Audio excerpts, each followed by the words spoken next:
Good morning, everybody.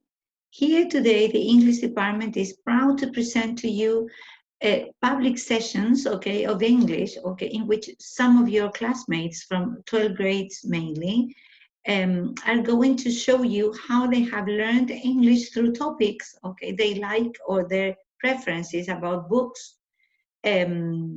movies, or music.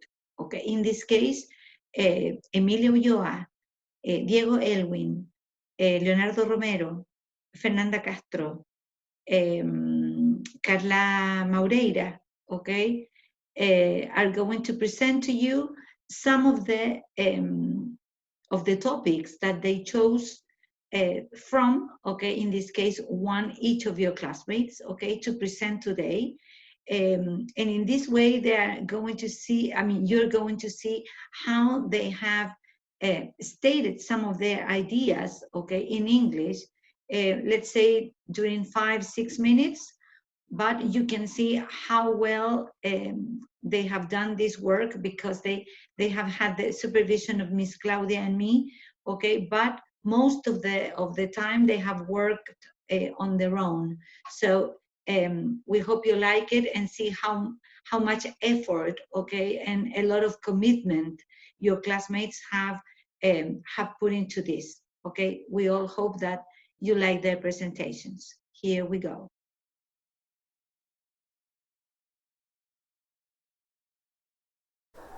Hello, I'm Fernanda Castro and I'm going to talk about K-pop.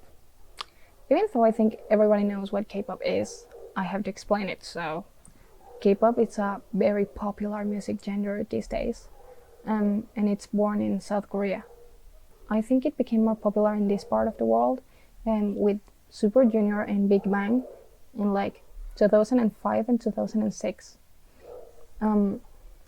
This genre includes a lot of different styles of music, like pop, rock, R&B, hip hop, electronic, and like it all depends on the group, you know.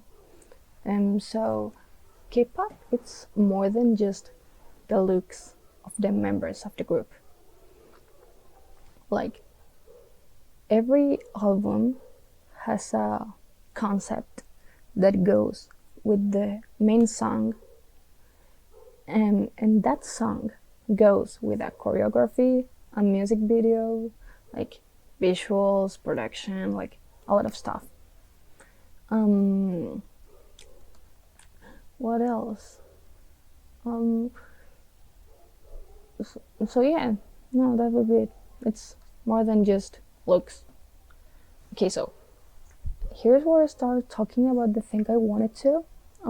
I started to like K-pop in 2018 because two of my best friends always liked it. So one day, I don't know why, they came and they said like, okay, recognize them. And I was like, what? So they kept showing me pictures and music videos and a lot of stuff. But I was like always saying like, no, thanks. Like, no, I'm not interested. And I used to say like, this is tough. Like, they all look the same. They are super ugly. How can you like them? And that sort of mean stuff, you know? So they kept showing me things every time. So one day, one of them said like, show her this one, she'll never know. And when I saw the picture, I was shocked because they all looked the same for me. Of course, I recognize them now, but back then it was so hard. So after that happened, I was like, okay, next Monday I'll come and I'll know everything about them. Or maybe I would be able to recognize them, you know? So they were like, yeah, sure. Yes. So my competitive self was like, okay, I have to do it. I have to. So during the weekend, I watched like their music videos, like variety shows, a lot of stuff, so I could recognize them. And I was like, it's not that bad. So I ended up liking them, like a lot.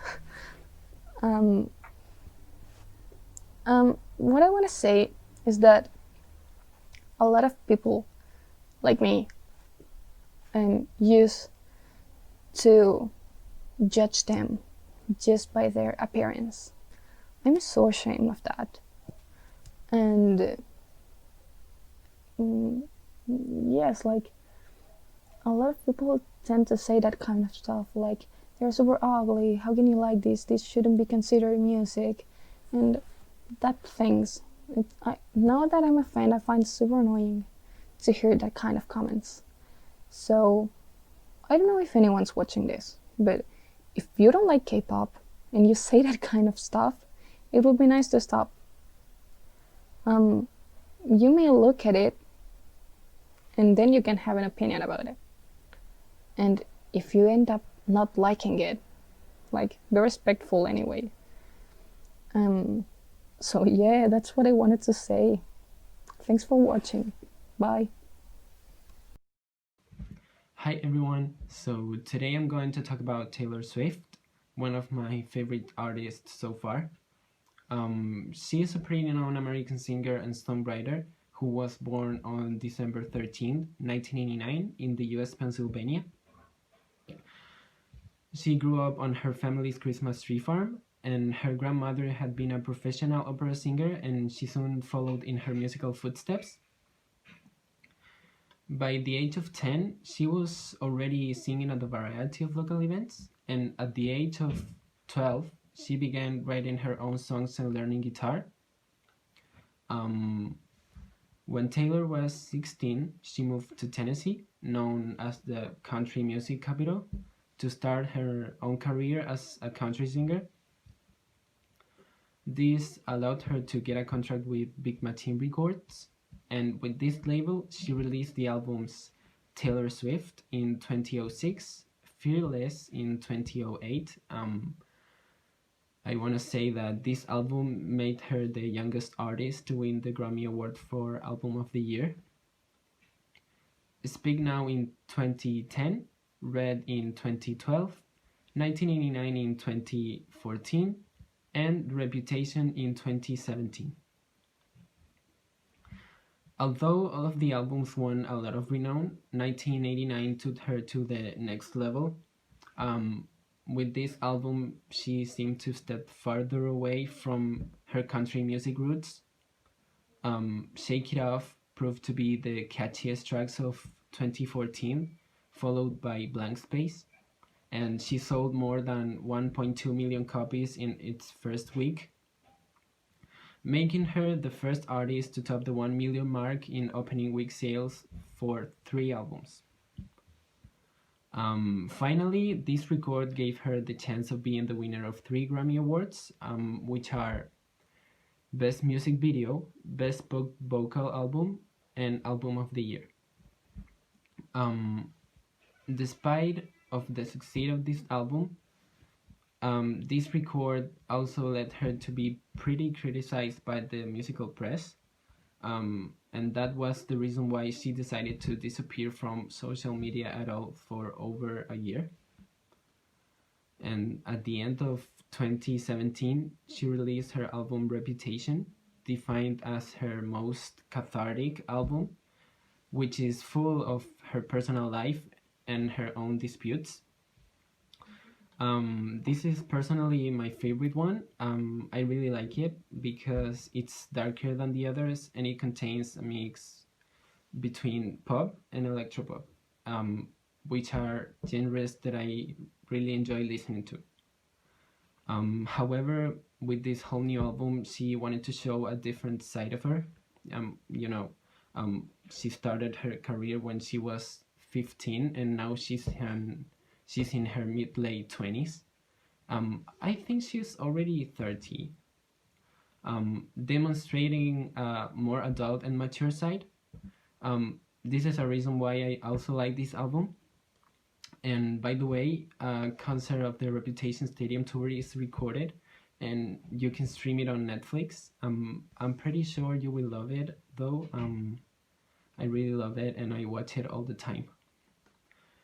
On the other hand, in 2019, she came with the album Lover, which, as its name says, it is about love and all the types of love that exist, supporting the LGBTQ plus community. And it also talks about a lot of self-love. She was supposed to start the tour of this era this year, but because, of the coronavirus pandemic, she had to postpone it for 2021. Just if everything's alright to make a massive event again.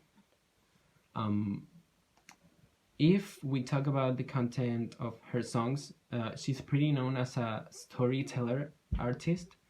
Her lyrics always talk about love stories, tragic events, personal issues, and she also writes songs as a kind of response to all the rumors that the media has spread over the past years. For example, Blank Space is a clear example of this. Because in the 1989 era, she was almost categorized as a psycho serial dater girl, and that she was only dating for sport. And with this song, she takes this character made by the media, creating one of the biggest hits she has ever had. Honestly, I don't exactly remember how I got to know this singer, but I remember that I liked her voice when I was a child because local stations played her songs on the radio, and I didn't recognize that the voice came from Taylor Swift until I was 11 or 12. However, I do recommend listening to her songs because you can feel identified with the lyrics. At least it is my case, and I invite you to do some research about her because I always hear comments from people like, "Oh my God, there she goes again. I hate her. She's a hypocrite," and another things that I don't want to say right now. That's why I recommend you watch Miss Americana, a documentary made by Netflix, which talks about this topic. Thank you for listening. I hope you enjoyed it as much as I did.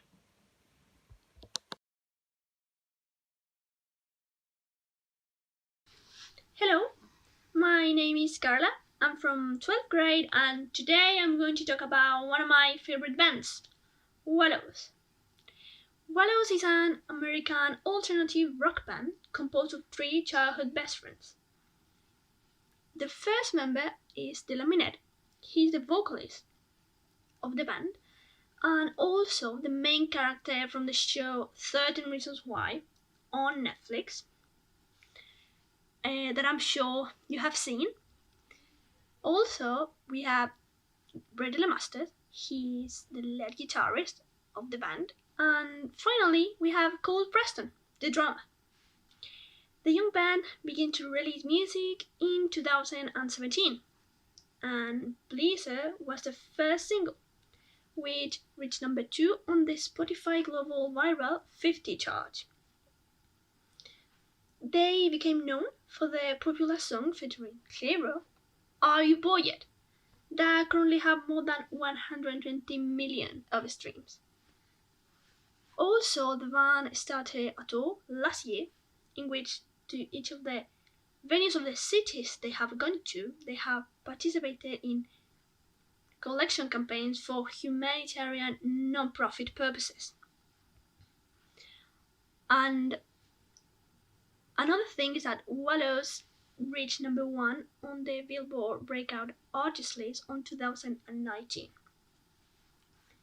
Now that you know a little bit more about them, I'm going to tell you a little bit more about how I met this band.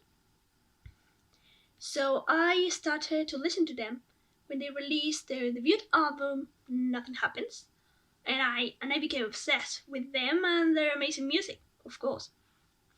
They have a particular style of the 80s and 90s with the alternative and indie music some pop of the 2000s, which I really, really like.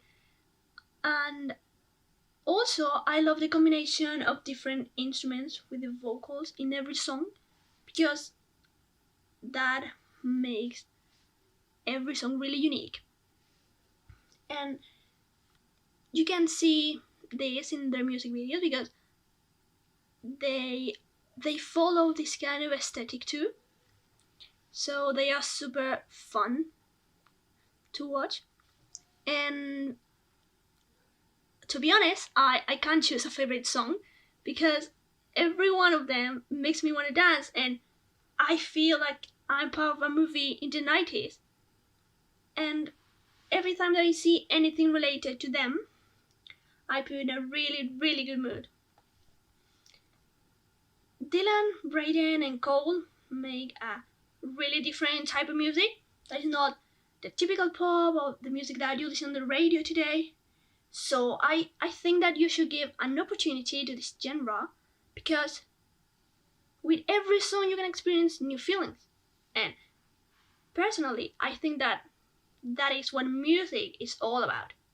Make you feel a connection with the lyrics, with the melodies, and with the band, of course. So, and also, another thing that I want to say is that they are super funny guys and they're so talented, and that you see the effort that they put in everything they do. So, I really hope that you get to know them a little bit more. I really hope that you take the time to listen to this amazing band. Like I said, to get to know them a little bit more and maybe become a fan, because who knows? And I really hope that you enjoy my presentation. And thank you so much for your attention. Goodbye.